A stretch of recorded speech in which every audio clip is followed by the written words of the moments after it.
Zdravím vás u svého dalšího videa. Dneska natáčíme v akumulátorovně, což je jediná technická místnost v tomhle baráku, která jde vytopit. Takže tamhle mi teďka zrovna běží 2 kW ten malinký bufíček Vevor, který je ještě menší než tahle ta baterka.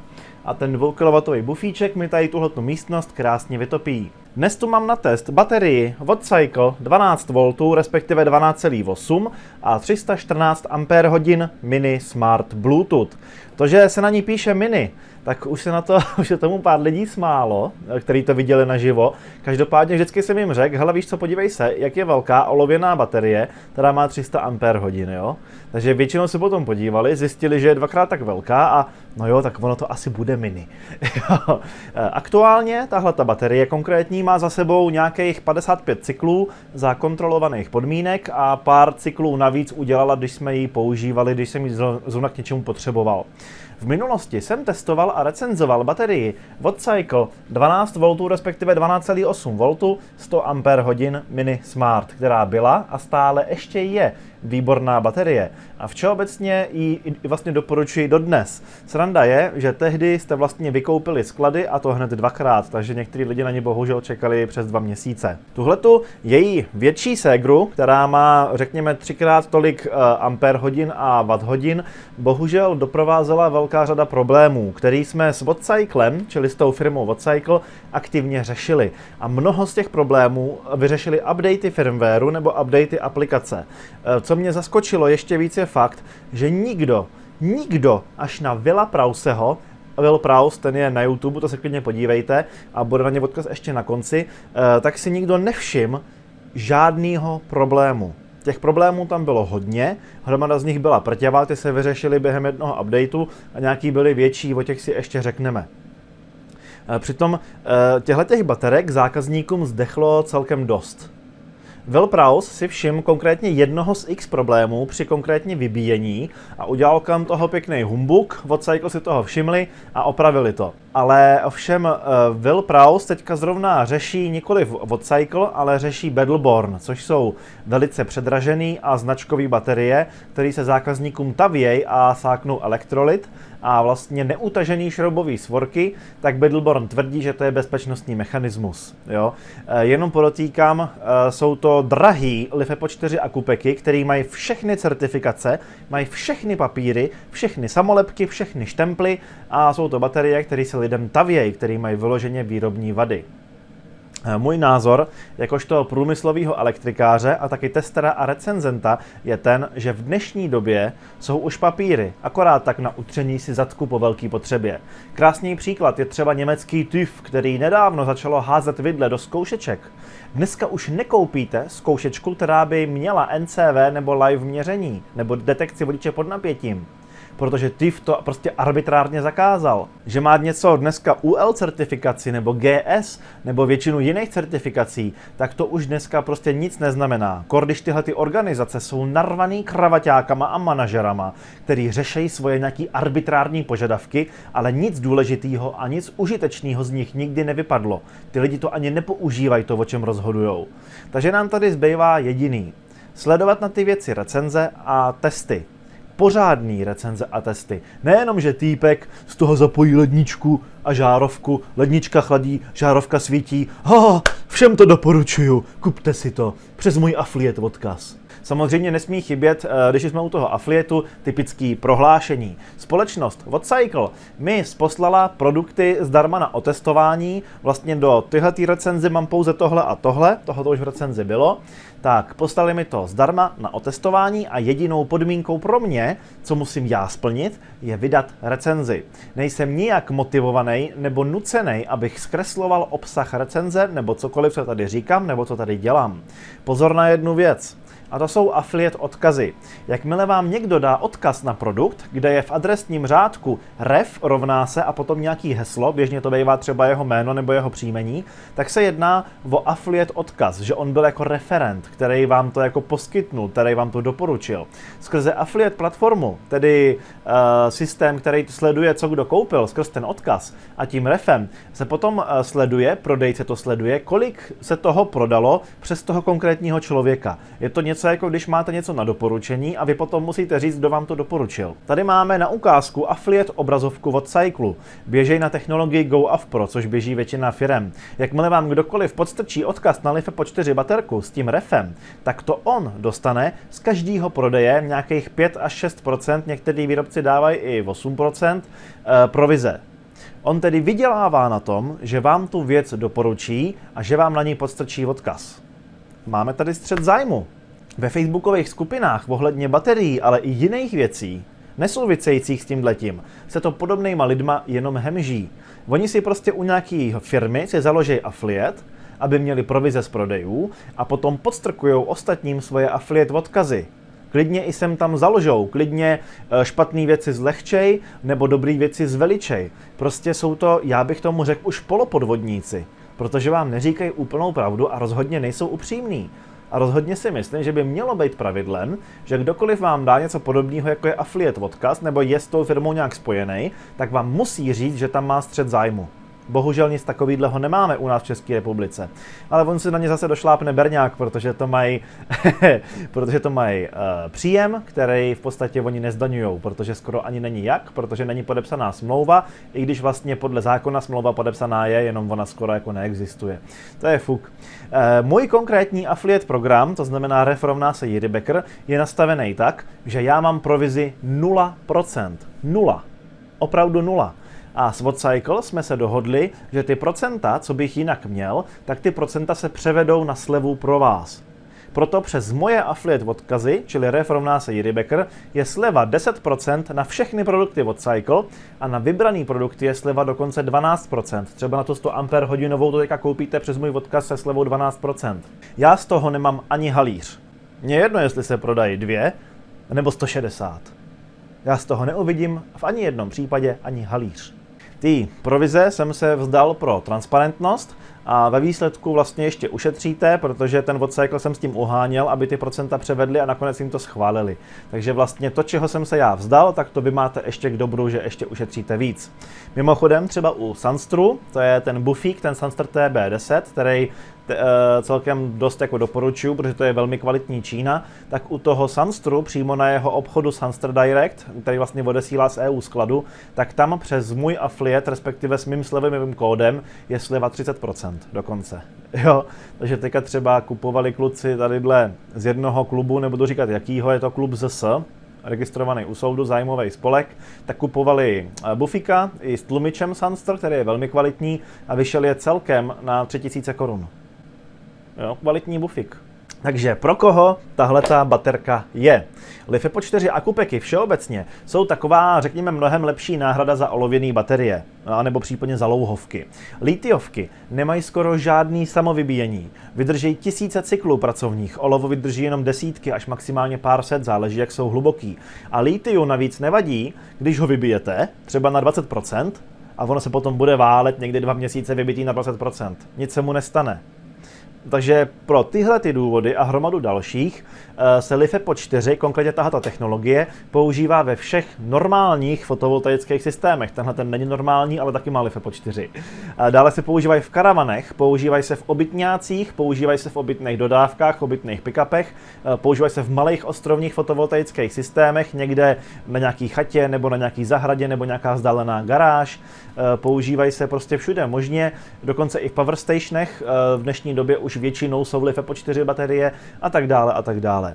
Teď ohledně kapacity. Všeobecně, když někam jedete pouze na víkend a budete potom tu baterii moct nabít z ČEZu, když se vrátíte domů, tak lidi většinou kupují 100 Ah hodinovku, protože 100 Ah hodinovka to dá celkem dost přesně.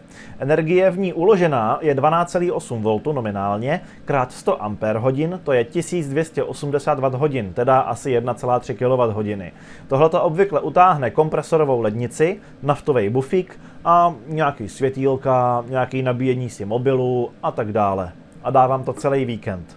314 Ah baterka, ta potom má podle stejného výpočtu 12,8 x 314 má nějaký 4 kWh. To obvykle vystačí na prodloužený víkend, někomu i na celý týden. 314 je tedy vhodná nejenom na nějaký delší vyletění, ale je vhodná i pro malý ostrovní fotovoltaický systémy, kde býváme víc dní v kuse. Jakmile máte nějaký karavan nebo nějaký zahradní domek nebo nějakou vzdálenou garáž, tak hodit si tam panel, nějaký AMPPT měnič, který vám prostě bude nabíjet tu baterku, to stojí prd, to jste do 5000 korun v tom, jo? A nebudete potom muset se tahat s baterkou, kterou budete furt vozit domů, doma ji nabíjete z ČEZu, potom ji zase přivezete zase zpátky do té garáže nebo kamkoliv, tam ji zase zapojíte a zase z ní běžíte. Prostě koupíte panel, měnič, takovejhle nějaký měnič a fertik, vyřešeno. Ta baterka se bude nabíjet sama, když tam jste i když tam nejste, kdykoliv bude svítit. Žádný starosti. 314 Ah baterka má ještě výhodu v tom, že třeba v tom karavanu vám v klidu překlene dobu, když třeba pár dní není slunce. Tomu se říká takzvaný dny autonomie. Dny autonomie, to je vlastně rezerva, kterou potřebujete, když na tom systému jste závislí a nemáte si kde tu šťávu ucucnout třeba z ČEZu nebo ze štelplacu. Potom potřebujete mít dostatečně uložené množství energie, abyste měli několik dní, abyste byli z toho do toho živí. Jdeme na konkrétně moje používání tyhlety konkrétní baterie. Nutno podotknout, že baterii jsem primárně cykloval jsem ji tady v této místnosti, ale občas jsem ji taky vytáhl ven někam do světa. Ovšem pro její velkou hmotnost, ta je celkem značná a vzhledem k mý potřebě její cyklovat jsem ji vytáhnul jenom párkrát. Její první nasazení bylo při nasvětlování bunkru pro akci Světla nad bunkry, kde poháněla výkonný reflektor. Je to celorepubliková akce, kdy kluci nasvítějí dle svýho gusta bunkr, o který se starají, nebo případně si najdou nějaký, který je prostě opuštěný a chtějí ho nasvítit, a ty nasvícený bunkry potom fotěj. Světla nad bunkry se připomínají vlastně vyhlášku všeobecné mobilizace z 23. září 38. My jsme se zúčastnili, myslím si, že už po čtvrtý, teďka v roce 2025. No, doporučuji vám se podívat na fotky, mají je na svých stránkách i na Facebooku. Další akce, kde jsme používali tuhotu baterii, byl Maker Faire 2025 v Brně, kdy se 2 dny v kuse pořádal festival pro začínající kutily, bastlíře a všechny, kdo o to mají zájem, ale nemají možnost si to nikde vyzkoušet. Třeba my, lidi, co jsme z malých měst, nebo co jsou třeba lidi z vesnice, tak velice často máme pod barákem třeba garáž a tam si můžeme něco kutit, anebo se tam prostě nějak realizovat. Ale co třeba děti z bytovek, nebo děti z paneláků, nebo takových těch moderních domů, kde není ani sklep, ani půda, ani garáž, jo, a nikde žádný vyžití. Takže než aby chudáci děti si jenom doma hráli na tabletu, tak je rodiče vezmou na Maker Faire, kde si můžou všechno vyzkoušet a osahat, a když se jim to třeba zalíbí, tak si to třeba pořídějí domů, anebo si zařídějí nějaký kroužek, na který můžou chodit. Je potřeba u těch dětí podporovat tvořivost. Bohužel rodiče, už asi 15 let to pozoruju ve světě, hodně úspěšně likvidují celý generace dětí, a sice tak, že jim dají tablet, hranolky s kečupem a fertik. No, tak na Maker Faire tahá kolega Ampérák, kterého netřeba představovat, elektrický traktor a elektrickou MF-ku. No a když tam s tím děti jezdějí, tak se ty baterky samozřejmě vybijou v tom traktoru a v té MF-ce. A tak používáme kanistry. Kanistr je LiFePO4 akupek a nabíjecí měnič. Zatímco 100 Ah kanistr poskytnul asi 3 hodiny jízdy navíc, tak 314 ta dala v pohodě v podstatě většinu dne. No a protože akce v Brně je dvoudenní, tak jsme museli na výstavišti přespat. K tomu posloužila dodávka vytápěná bufíkem, a protože byly venku -2 v noci, tak jsme ty baterky všechny natahali dovnitř do vyhřívaného kufru Peugeota. Protože LiFePO4, když ho necháte zmrznout, tak ono potom se nesmí nabíjet. Ty BMSky si to ohlídají, když ta baterka zmrzne, tak vám to nabíjení neumožní. Ona má rozpojený nabíjecí MOSFETy, respektive ona si je rozpojí, jakmile detekuje proud nad půl ampéru, mám to vyzkoušený. A ráno jsme ty baterky zase vytáhli, všechno jsme rozbalili, rozdělali, vynosili a jelo se zase dál. No a poslední, kdy jsem ji použil, bylo, když jsem tu baterii vzal na chalupu, kde sloužila jako záloha napájení bufíku a ještě 2 lednic. Protože na horách jsme měli dost často výpadky a různý mikrovýpadky a ještě flicker, a tak některé kritické věci, kterým se nesmí přerušit napájení, což je teda zejména bufík, tak ty napájím přes baterku, která vlastně funguje jako online UPS. Baterie mi dorazila na 13,158 V, takže naživu. Ovšem víc z toho napětí nevyčteme. Proč? Protože LiFePO4 v určitém rozsahu napětí, který má mezi 5% nabití a 95% nabití, tak to napětí může mít jakýkoliv. Ona může mít 13,0, nebo 13,4, nebo 13,6. Je to jedno, vy z toho nezjistíte nic. Nakonec stav nabití reálnej, který jsem zjistil až potom, co jsem ji nabil do plna a koukal jsem, kolik jsem ji tam nacpal, tak stav nabití, při kterém přišla, bylo nějakých asi 30% přibližně. Teďka pozor, když vám přijde nová LiFePO 4 baterka, tak výrobce před jejím odesláním tuhletu BMS-ku, tu ochranu elektroniku, uspal. Ono to má 3 důvody. Za prvý, uspaná BMS-ka nežere proud, takže ta baterie vydrží dlouhodobý skladování. Za druhý, terminály baterie nejsou furt pod napětím a tak se zde nemůže při transportu nic stát, když tam třeba spadne něco železného. A za třetí, ta BMS-ka uvnitř potom nemá zaplay Bluetooth a nemůže se na nich kdokoliv připojit, kdo prostě prošel kolem a nemůže si ji nějak třeba uzamknout nebo ji nastavit nějaké špatné parametry. Proto první probuzení, to mě psalo hodně lidí, takže z toho důvodu to teďka říkám tady v tom videu, proto první probuzení té BMS-ky ji musíte minimálně na pár sekund připojit adekvátní napětí na terminály baterie. K tomu vám může sloužit například nabíječka od Cycle 12V, tedy 14,6V a tato konkrétní je 20A. Nabíječky od Cycle totiž umějí takzvaný Zero Volt Start Charging. Nabíječky, které to neumějí, tak ty vlastně pouze čekají, kdy se jim na jejich výstupu objeví nějaký napětí. Ovšem, kdybychom tam připojili deaktivovanou baterii, tak oni se nedočkají. Jo, takže potřebujete nabíječku, která umí Zero Volt Charging. Ta nabíječka vlastně si neustále oťukává ten výstup, zkouší na výstup prostě přivízt nějakých slabých 14 a něco voltů a zkouší, jestli se to náhodou chytne. A v momentě, kdy najednou tam začne být nějaký odběr, tak ona, aha, jo, připojená baterka, a tak to tam začne cpát prostě už plný knedlík, v tomto případě 20A. Jo? Takže takhle fungují tyhle ty nabíječky. Oni prostě oťukávají, zkoušejí probudit, šťouchají do ní a jakmile se probere, tak to do ní naperou. Pokud nemáte takovouhle nabíječku, tak naštěstí ty baterie se dají probudit i z jakýhokoliv laboratorního zdroje, který omezíte na napětí maximálně 14,2 až 14,6 V a proud maximálně 80 A, jo, ale klidně 5 A, ona se probudí i při těch 5 A. Pokud nemáte ani tohleto, tak je určitá možnost to nabít, když vám běží zrovna motor v autě, tak je velká šance, že bude dobíjet na nějakých 14,2 a možná víc, podle typu alternátoru, tak můžete tou baterii od Cycle připojit přes nějaký odpor, který vám omezí proud. Ne, abyste ji připojili přímo, spálíte si kabely. Jo, ta baterka, když se připojí přímo, když se probere, tak tady budou týct třeba 200 A. To vám může i zrušit případně alternátor. Jo, takže ji připojíte přes nějakou třeba žárovku, nějakou třeba dálkovou žárovku nebo tak něco a je dost možný, že ji tím probudíte. A nebo ji připojíte přes pojistku, nějakou třeba 5 A, a jakmile ta pojistka prdne, tak už víte, že ta BMS se probudila. To je dobrá indikace, co? A když použijete pojistku, která má indikaci přerušení, takovou tu ledku, tak vlastně hnedka po rozsvícení ledky víte, že baterka se probudila. Bohužel ta pojistka už potom je na vyhození. A nebo ji použijete jako indikátor napětí. To je na vás. Součástí příbalu k této baterii jsou dále ještě nerezové šrouby s antiztrácecí podložkou a pérovkou, a to 2 dílek pro tenký nebo tlustý kabelový oka. Hlava šroubu je klasicky na 13 klíč nebo PH3 šroubovák. Dále jsou v balení izolační čepičky na šrouby, a to kvůli náhodilému dotyku nějakých vodivých částí. Takže klasika, klasický balení. Od Cycle je jedna z mála firem, která dává 2 sady šroubů, většinou se dává jenom 1 sada šroubů. No a pak tu je samozřejmě už jenom návod. Ten návod případně je ke stažení na stránkách výrobce. Já ho dávám ke stažení taky ve své cloudové složce s přílohou, kde máte všechny data z testování baterií. Tam vždycky dávám i návody. Než budete jakoukoliv baterii, čili to platí o týhle, o tam těch 2, který nevidíte, nebo kdyby tady to byl finální akupek, tak i o týhle, anebo od tady těch 2, co jsou za mnou, nebo od těch 2, co jsou pode mnou, tak jakákoliv baterie, než ji budete provozovat, tak jedno upozornění.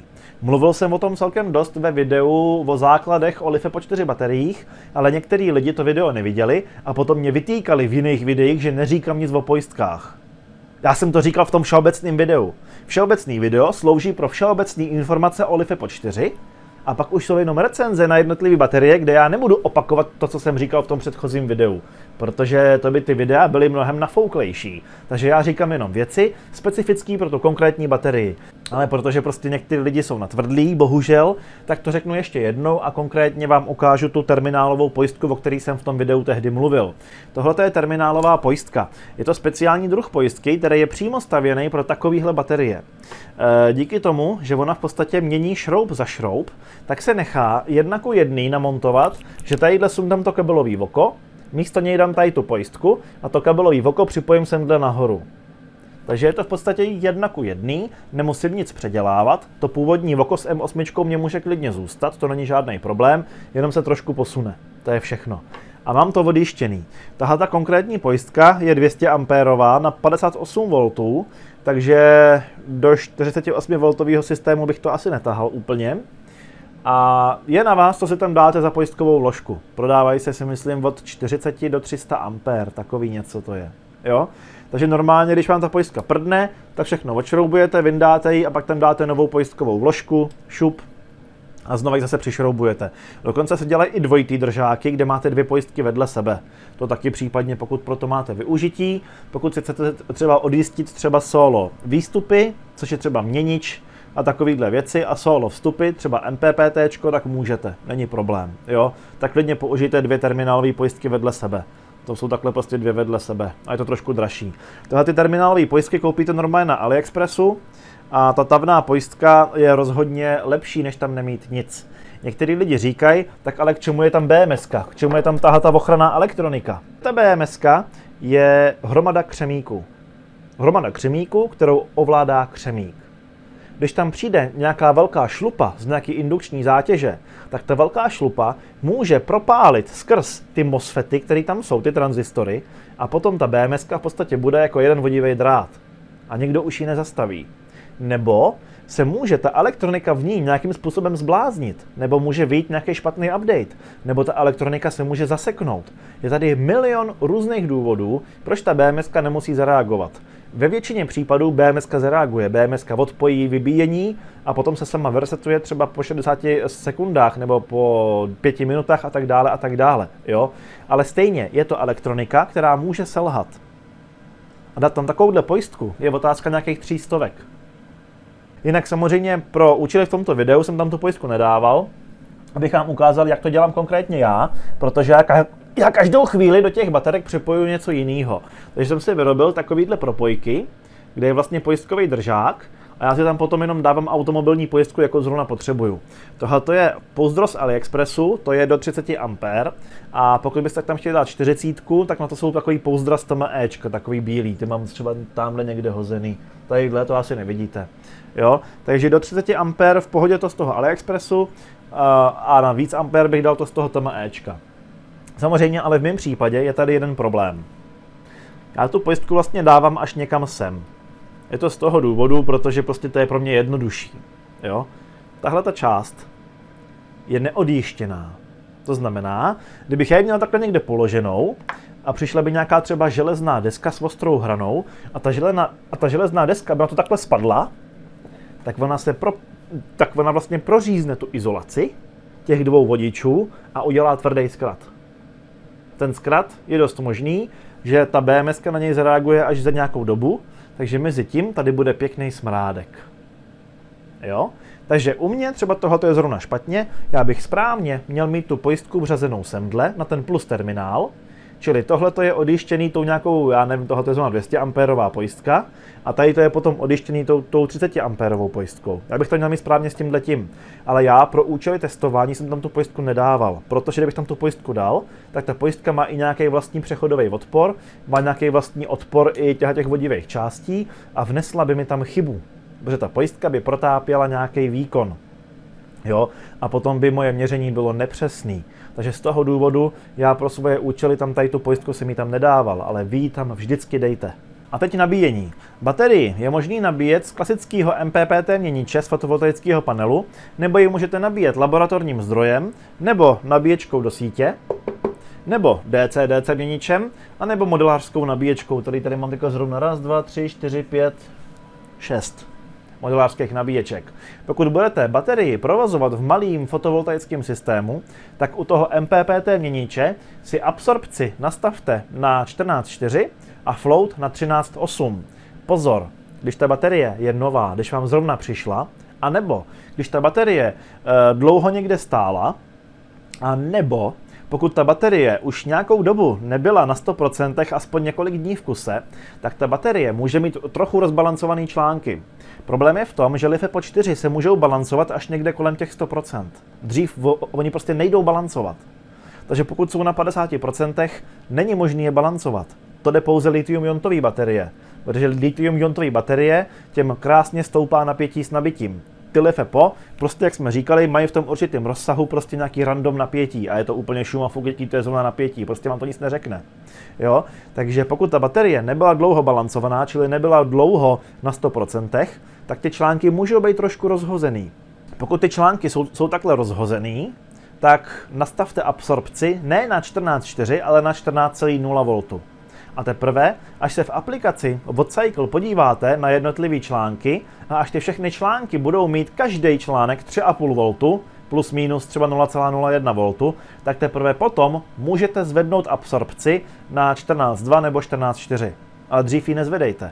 Pokud totiž byste nechali absorpci vysoko, třeba na 14,4, tak riskujete, že ty rozbalancované články, jak budou rozbalancovaný, tak nějaký z nich, třeba tenhle, bude mít 3,65, tenhle bude mít 3,4, tenhle bude mít 3,38, tenhle ten bude mít 3,45, jo, ale ta BMSka, vidíte i ten, tady má 3,65 a odpojí MOSFETy, který slouží pro nabíjení. V tu chvíli ten MPPT měnič, on tam cpe nějaký velký proud a najednou ta baterka se mu odpojí. Ona se mu teda odpojí elektronicky, ale odpojí se. No a co se stane, když ten MPPT měnič, když on tam pere třeba 50 A a najednou mu ta zátěž zmizí? Stane se to samý, jako když třeba za něco taháte, vší silou za to táhnete a najednou to rupne, povolí to a vy spadnete na zem. Úplně to samé se stane tomu měniči. Že ten měnič tam pere prostě velký výkon, najednou mu to odstřihnete a on to nestihne na to zareagovat a napětí toho měniče prostě vlítne do aleluja. Hodně MPPT měničů už na tohleto umřelo a většinou zdechli i spotřebiče, který k tomu byli připojený. Takže buďte opatrný. Bacha na tu absorpci. Pokud ta baterka dlouho někde ležela, dejte absorpci 14,0. A pak teprve, když jsou články opravdu OK, když se na to podíváte, tak dejte třeba 14,2, 14,4. Jdeme na problémy. První problém bylo v aplikaci pro telefon, která sice fungovala, ale nastavení teplot pro BMSku bylo ve Fahrenheitech. Fahrenheit já bojkotuju, takže jsem na truc nic nepřenastavoval. Naštěstí jsem od Cycle furt otravoval a v nové verzi máme přepínání jednotek Fahrenheit nebo Celsius. Druhý problém byl fakt, že když máte baterku v karavanu a stojíte na štelplacu, tak kdokoliv půjde kolem vás s tou baterkou může hejbat. Čili on se na ní prostě připojí přes svůj telefon, může vám ji vypnout, může vám přenastavit BMSku a tak dále. Od Cycle jsem na to upozornil a během pár dnů mě poslali testovací APK instalační soubor a ten už teďka je teda oficiálně na obchodu Play a nově ta aplikace od Cycle vyžaduje registraci a ke svýmu profilu, který tam máte založený, si potom registrujete i ty konkrétní baterie, které máte. Takže ta baterie v podstatě už je zaregistrovaná do vašeho účtu a je vaše. Takže když někdo půjde kolem, tak bude moct maximálně vidět napětí vaší baterie, proud, který do ní teče nebo z ní teče, výkon a napětí článku a její teplotu. Ale nic nebude schopný nastavit anebo přepnout nebo vypnout.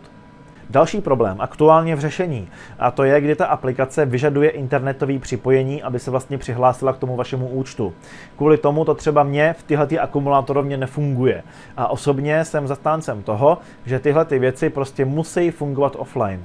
Ať se ta aplikace prostě klidně uloží nějakou kešku nebo nějaký updata, kde bude mít tyhle informace.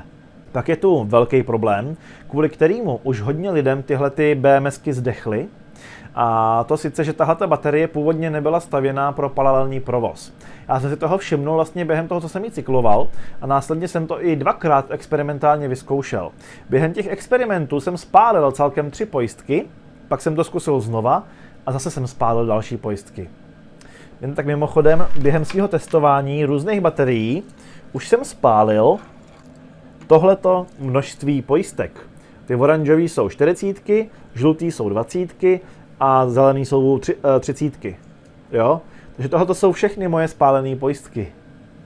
Každá spálená pojistka znamená zachráněný kus elektroniky, nebo zachráněný kabel, nebo zachráněný požár. Stojí to za to. Používejte všude pojistky. Kdyby někdo chtěl hromadu mrtvých Little Fusek, tak si řekněte. Teďka ale o co se jednalo? O jakou chybu? Ta baterie, ona když se vybije, tak ta BMSka odepne vybíjecí i nabíjecí MOSFETy a kompletně se uspí. Proč ty MOSFETy odepne? Protože ono totiž udržovat MOSFET sepnutý žere určitý malinký proud. Jo? Osobně jsem zastáncem toho, že by je měla držet sepnutý, dokud neklesne napětí článku třeba na 2,5. Jo? Ale prostě oni to mají takhle, budíš. Třeba JKBMS to má líp udělaný. No a ta BMSka, když se uspí, tak průšvih je, že probudit tu BMSku, když je zrovna ve stavu spánku při vybitý baterii, tak probudit ji je strašně těžký. Ta BMSka totiž vyžadovala, aby jsme na terminálech baterie nějakým způsobem dostali 14,2 V, někdy až 14,4. A to tam musí být několik sekund. A teprve potom ta BMSka se probudí, řekne si, jo, napětí, tak jo, a sepne nabíjecí MOSFETy a začne se nabíjet. Proč to je blbý? Protože takhle se to totiž chovat nemá. A většina BMSek se takhle ani naštěstí nechová. Řekněme, že máme třeba dvě baterky, které jsou vybitý do nuly a jsou spojený paralelně.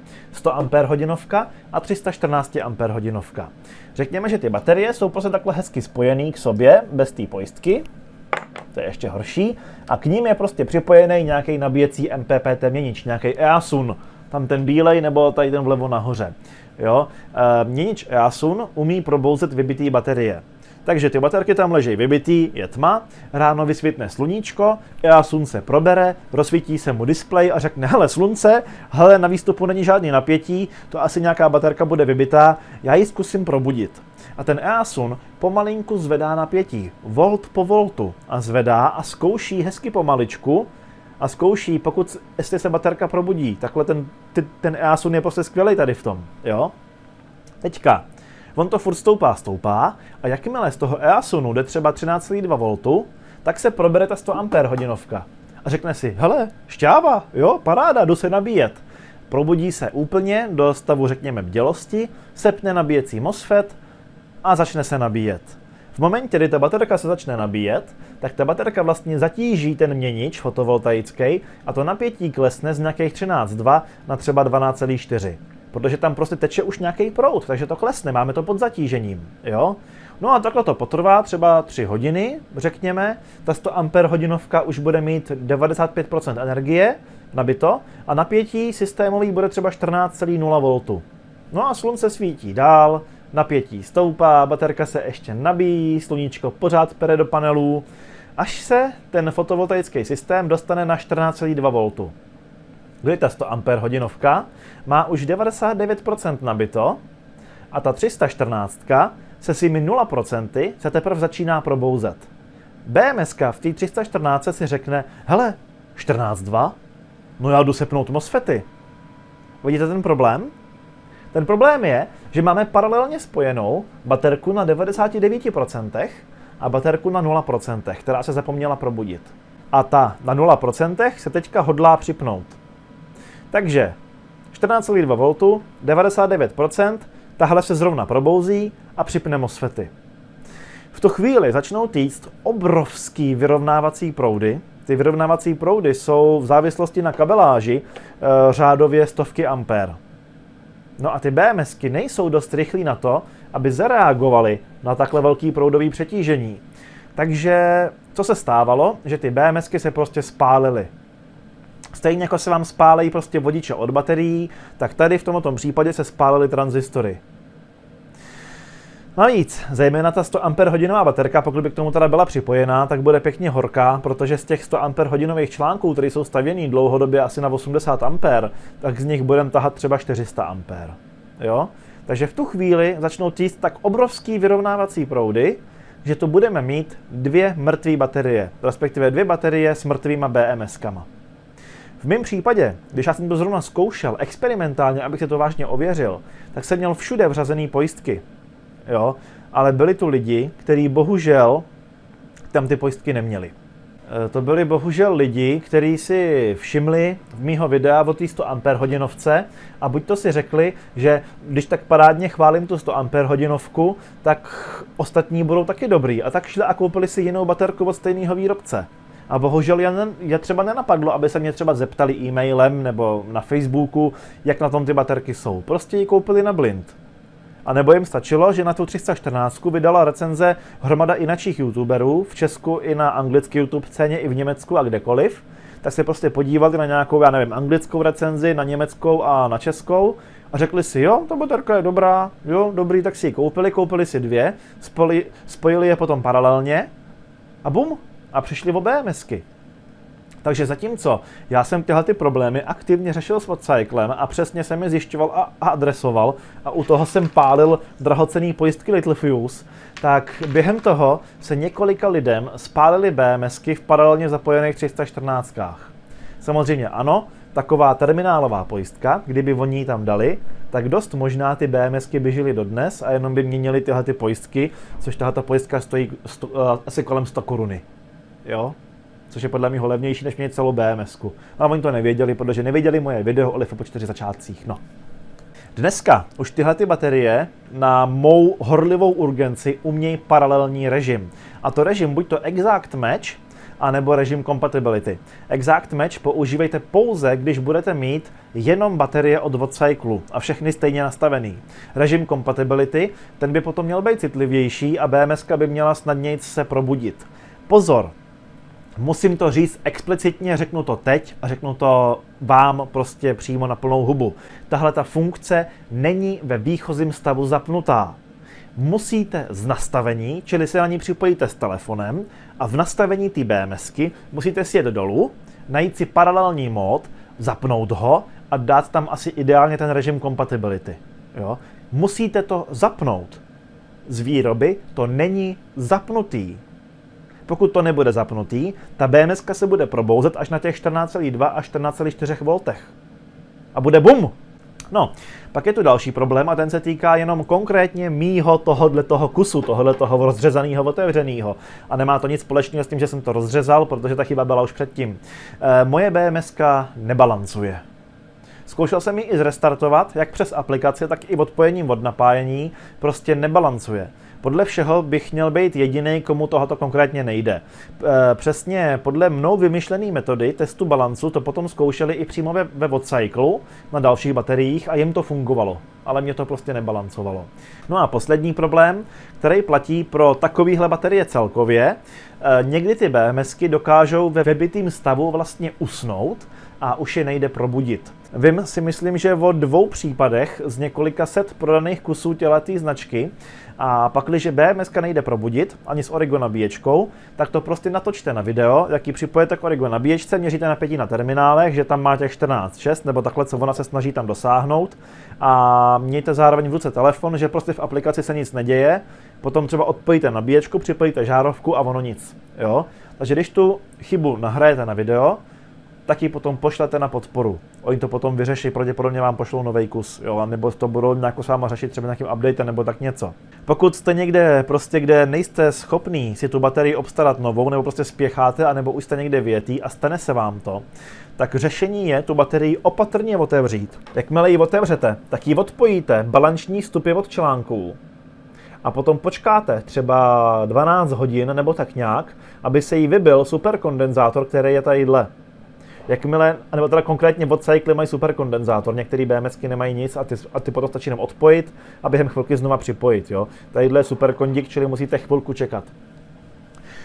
Potom tu BMSku znova připojte a je velká šance, že potom ta BMSka možná bude probudit. Jo. Tahle ten trik je aplikovatelný na většinu baterií na trhu, i od jiných značek. Jdeme na výsledky testů. Když mi baterka přišla, dal jsem ji nabít a podržel jsem ji v nabitém stavu nějakou dobu. To jsem ještě nevěděl, že nebalancuje. Kapacita hned po přijetí baterie byla 321,463 Ah a energie 4151,79 Wh. Měřeno při 20 ampérech odběru, a to samozřejmě 4vodičovou metodou, čili Kelvinova metoda měření, na kalibrované zátěži. Všechny tyhle ty Atorče, mám jich celkem 5, tady těch, potom ještě 2 starší, všechny si kalibruju. To znamená, že je kontroluju proti etalonu. To, co si lidi myslí, že je kalibrace, tak to je vlastně adjustace nebo justace. Kalibrace je pouze, že zjistím, jestli to měří přesně nebo neměří přesně. Jo?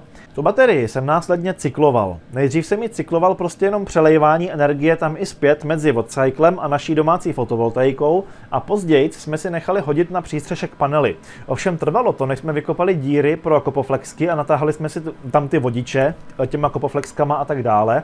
Ještě když ty vodiče potom museli jít tadyhle půlmetrovou stěnou skrz barák, jo? Pod úrovní vlastně zeminy, jo, tak jsem to prostě udělal tak, že z těch panelů jsme si stáhli kabely dolů do toho přístřešku, tam jsem hodil tady ten velký Easun, nevím, jestli je vidět, a z toho Easuna jsem nabíjel tuhletu Vodcycle baterii. Fungovalo to vlastně tak, že vždycky ráno jsem se probudil, šel jsem semhle do akumulátorovny, tady jsem vzal tu baterku, tu prázdnou baterku, odnesl jsem ji ven pod ten přístřešek, tam jsem připojil baterku k těm měničům, pak jsem připojil panely, oni se probudili ty měniče, začali ji nabíjet nějakým malým proudem, protože byla ještě tma a jel jsem do práce. Pak jsem se vrátil z práce, přijdu k baterii, baterie byla většinou nabitá, protože to bylo zrovna nějako na podzim, v létě na podzim, jo, takže baterie byla nabitá, čili odpojil jsem panely, odpojil jsem baterii, čapnul jsem ji za ty 2 ucha a tu sklizeň těch 4 kWh jsem odtáhl zase zpátky z přístřešku semhle do akumulátorovny, kde jsem připojil semhle vlastně DC měnič zvyšující a tu energii jsem přelil z tohoto kanistru do fotovoltaického systému. To se přelejvalo několik hodin. A zase ráno, druhý den jsem ji tady zase našel vybitou, protože už byla přelitá, tak jsem ji zase vzal a znova jsem ji odnesl těm měničům k té fotovoltaice. Jo? Takže díky tomu jsem ji za prvý mohl cyklovat a že jsem ji ocykloval, tady máme zápis ze všech cyklů. Cykl 1 až cykl 19, cykl 21 až 52 a tady bylo 53 a pak už jsem ji měřil. Jo? Takže tohle je zápis ze všech cyklů tyhle baterie. Takhle jsem tu baterii vlastně mohl zároveň cyklovat, že za každý den udělala jeden cykl a zároveň jsme tím využili tu energii z toho přístřešku, která by jinak v podstatě zůstala na střeše. Což je škoda, že jo, nechat na střeše energii, když si ji můžu vzít, když ji můžu sklidit. Jo, takže takhle jsme vlastně sklízeli do kanistru, vždycky 4 kWh. No a některé dny, když teda bylo hodně slunce, tak jsem tam dával ještě potom paralelně ty ostatní baterie. A tehdy jsem vlastně na to přišel, že ta baterka se blbě probouzí. No a sranda je, což bylo někdy, když to byly víkendy, tak já jsem zrovna tou dobou jsem tam svážel favorita, to znamená, že favorit měl nějakou restu, já jsem uflexil, dokud to tam nebylo hezký, lesklý a bez rzy, a pak jsem tam vařil věci, které už nebyly rezavý, které byly nový. Tak jsem koukal schválně na ty proudy a špičkově, když svítilo slunce nejvíc, tak to tam pralo celkem 110 A. Jo, takže potom vážně mělo smysl, abych to pral ještě do dalších baterií zároveň paralelně. Po těch 55 cyklech, který udělala, jsem jí začal měřit kapacitu, a to před manuálním zbalancováním a po manuálním zbalancování. Sranda je, že manuální zbalancování nemělo v mém případě vliv na změřenou kapacitu, protože dole se ty články vždycky sešly tak nějak plus minus stejně, čili oni se rozcházeli jenom nahoře. Jo? Ale dole byly pořád stejný. Nahoře se jenom rozešly. Každopádně při 20, při 50 a i při 100 ampérovém proudu je prakticky stejná kapacita. A to přibližně 320 Ah a energie přibližně 4,1 kWh. Měřeno celkem 4krát a vždy kalibrovanýma zátěžema a 4vodičovou metodou měření. Dá se teda říct, že baterie má kvalitní články o skutečné kapacitě kolem těch 320 Ah, nominální je 314. Tahle baterie má bohužel nerozebíratelný šasy, ale nebojte, už jsem něco vyškemral a Vodcycle bude v příštích generacích inovovaných baterek používat převážně rozebíratelný futrály, který jsou šroubovaný, stejně jako to měla třeba ta 100 Ah. Nechci však vynášet ven moc informací, jo? Ale máme se na co těšit, protože krom toho šasy tam bude ještě jedna další změna k lepšímu a tím se Vodcycle posune celkem dost nad konkurenční produkty. Tahle bedna, jak je teda nerozebírací, tak jsem ji přemluvil dremelkou od Parksida a zubatým kotoučem. Když jsem ji potom otevřel, tak samozřejmě jsem se jal všechno rozebírat, všechno fotit a aj jsem vám všechno změřil. Takže Tadyhle máme plusový a navařený hliníkový plech, na který je připojena tahleta pásovina. Tyhle ty pásoviny, to jsou takový flexibary, což znamená, že to je v podstatě měděná lícna, která je splacatělá a na konci má takovou dutínku, která slouží jako přípojný místo. Tyhle ty flexibary jsou skutečně měděný, protože tam, kde jsou ustřižený, tak tam krásně svítí měď. Co se týče plusové cesty, tak plusová cesta má odpor od hliníkového plechu až po hliníkový ten terminál skrz, má odpor 122,025 mikroohmů. Mínusová cesta od baterie minus článku po BMSku má 81,6 mikroohmů. Odpor samotné BMSky, to znamená mezi B- a P- je 368,95 mikroohmů při proudu 80 A. Pozor, ten odpor je závislý na proudu. Jo? Čili čím větší proud tím taháte, tím méně ten odpor se zdá být, protože tam jsou MOSFETy a oni fungují trošku jinak než jako běžný rezistor. Potom odpor od BMS P- k bateriovému terminálu, který leze ven, je 256,875 mikroohmů. A tedy celkový odpor té vnitřní kabeláže, včetně BMSky, činí 829,45 mikroohmů. Tady si potom ukážeme nějaké fotky, když jsem to fotil, co se mi tady přijde celkem dost zajímavý, že mají udělaný dobře teplotní čidla. Ty teplotní čidla jsou skutečně přilepený přímo na těch krajních článcích, jsou pojištěný silikonem a vlastně silikonem je tady pojištěný úplně všechno, například i ty balanční vývody.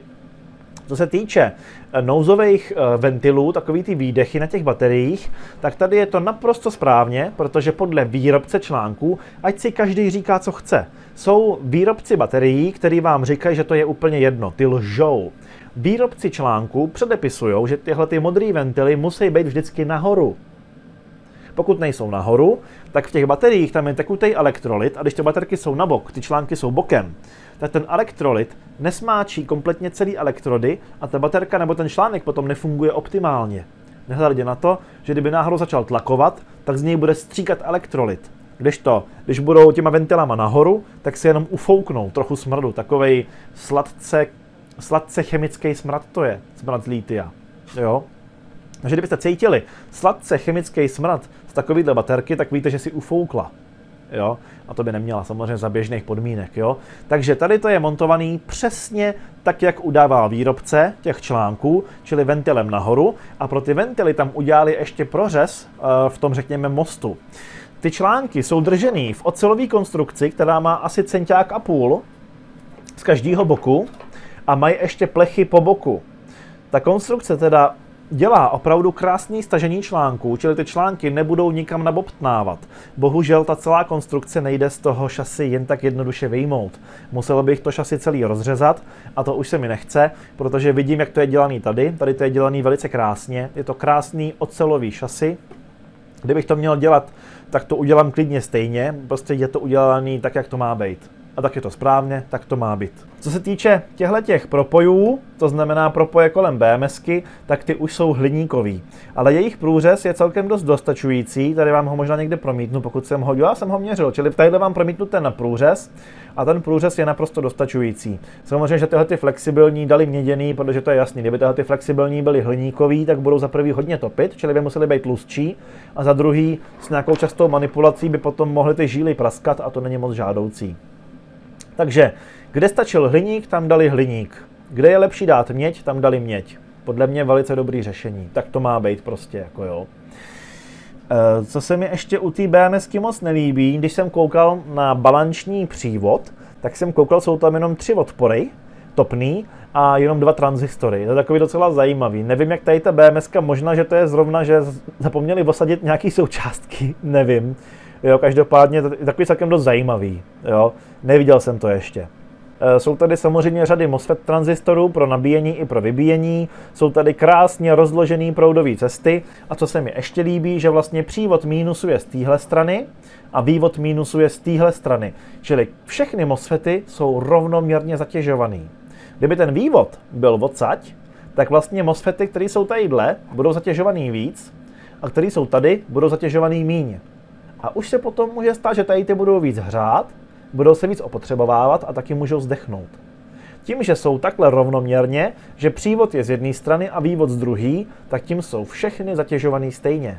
Tak to má být, tak je to správné.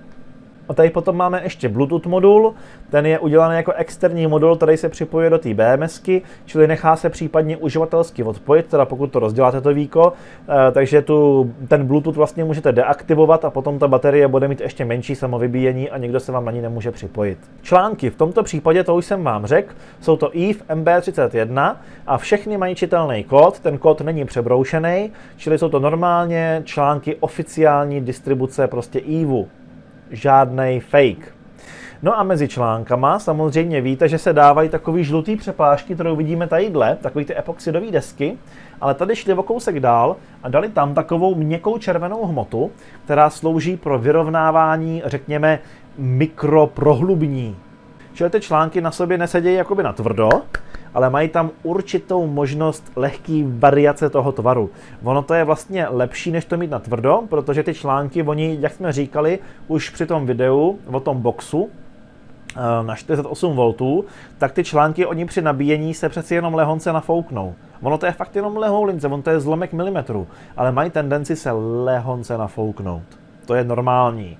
Jo? A tím, že oni sem dali tady tu červenou pěnovku, tak tím vlastně oni se postarají o to mikronafouknutí. Prostě LiFePO 4 se nafoukne jenom lehonce, ale potřebuje se nafouknout. Ty články jsou maximálně happy, jak jenom být můžou, jsou držený v pevném ocelovém šasi, zapojení tady je udělané naprosto perfektně, jediný snad, co bych možná udělal, to bych možná změnil, je, že tadyhle jsou dva M6 šrouby a tady je jedna M8.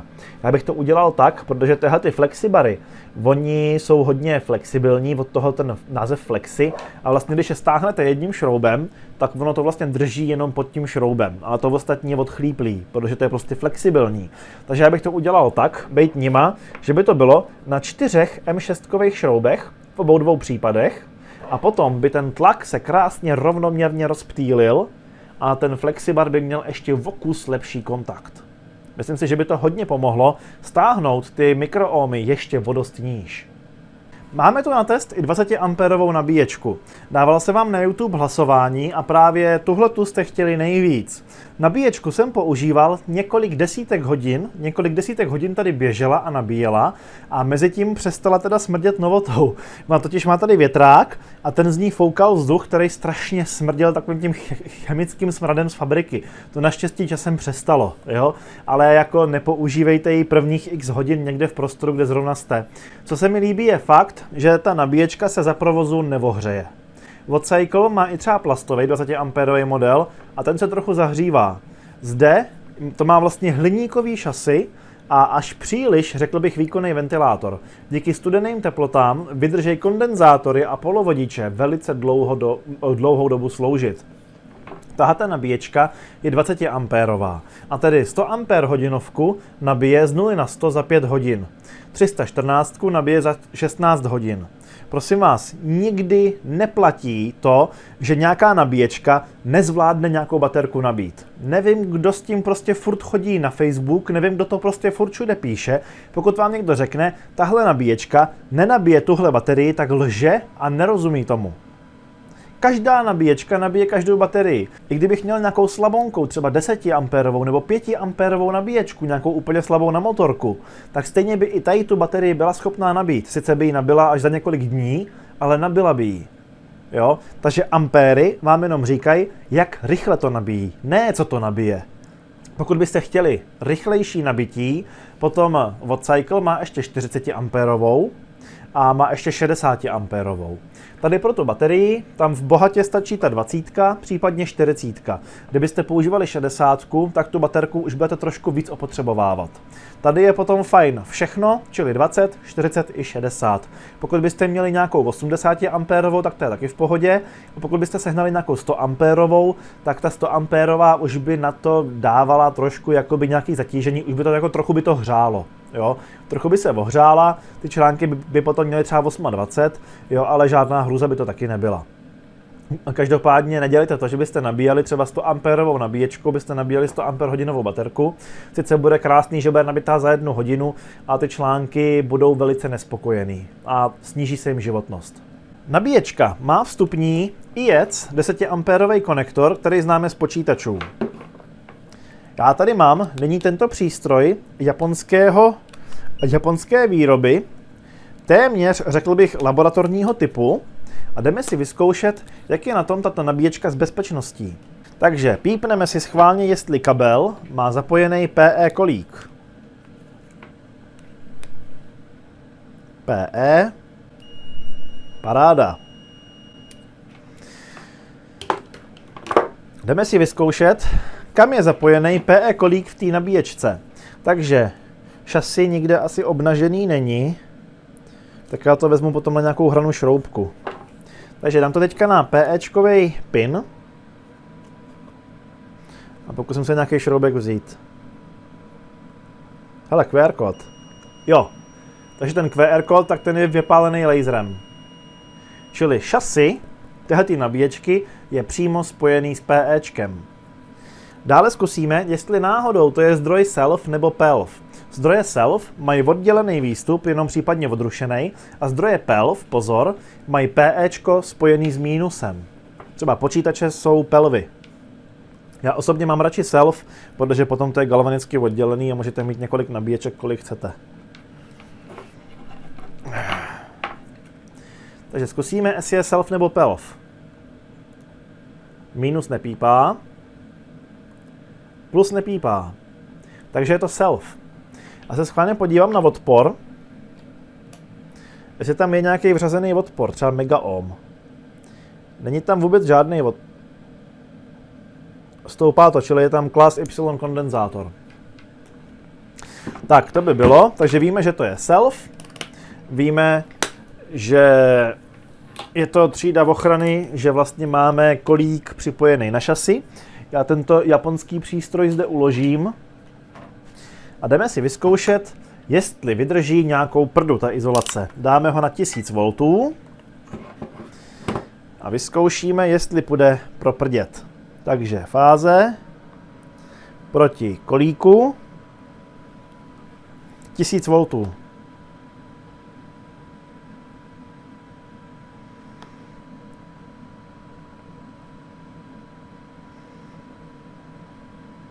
Více než 5,5 giga. Takže se ničeho nedoměřil. Zkusíme kolík proti druhému pracovnímu potenciálu. Ten magmet se hodně rychle vybíjí, jo, takže se nemusím bát toho, že by tam cokoliv zůstalo.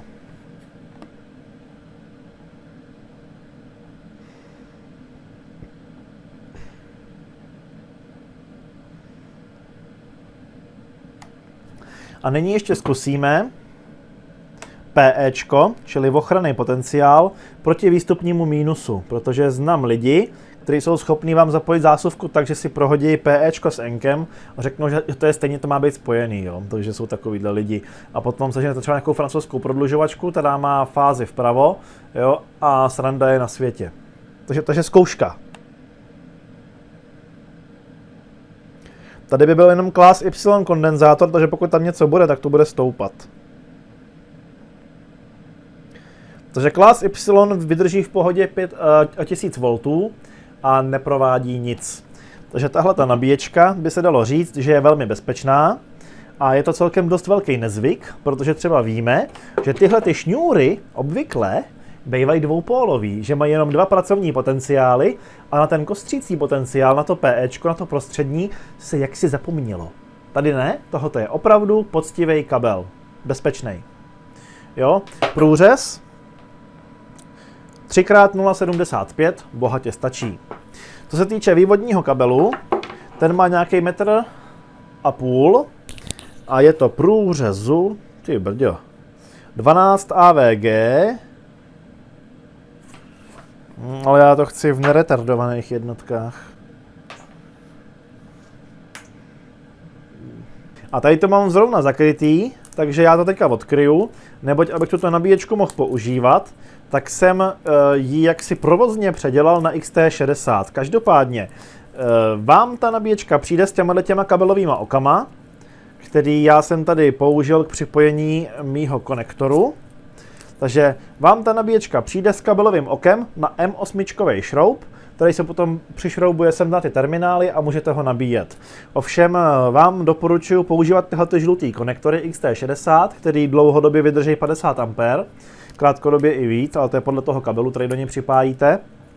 A po vydání tohoto videa si vezmu kabelové nůžky Viha, udělám šmik šmik a semhle připájím XT60. Tak nabíječka nečekaně kvalitní. Většina čínských nabíječek má nějaký závažný problémy, má třeba příliš tenký kabel výstupní, třeba nemusí mít připojený PE konektor. Dokonce celkem dost častý je, že některé čínské nabíječky a spínané zdroje sice mají 3-pinový vlastně přívodní IEC konektor, nějakou C13, C14, jo, to záleží, jestli to je samec nebo samice, a to PEčko tam prostě bývá někdy i v luftě. Prostě není někam připojený. Jo, tady je připojený na šasi té nabíječky. Tak to má být, tak je to správně.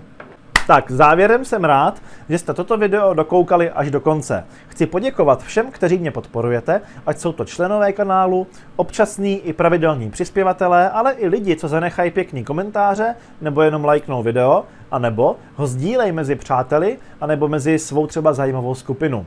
Díky tomuto vašemu zájmu ty zkoušky a ty testy dělám tak poctivě a tak horlivě. Díky tomu, že vím, že to oceníte, tak tomu věnuju víc svýho času. A není ho málo, je ho hodně. A díky taky Vodcyclu, který i přesto, že jim pořád něco píšu, že jim pořád prostě píšu, na co jsem přišel a co je bylo dobrý prostě vylepšit nebo udělat nebo opravit, tak oni ty věci vážně řešej. Řešej je aktivně.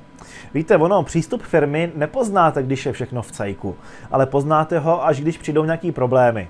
A jak se k tomu oni postavějí, to potom vám o nich něco řekne.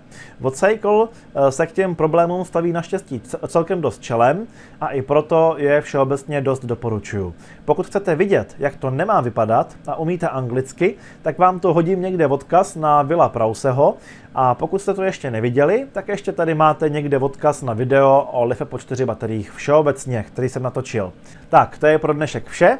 Přeju vám bezpečně uložený kupy kWh a zatím nashledanou. To bylo efektní.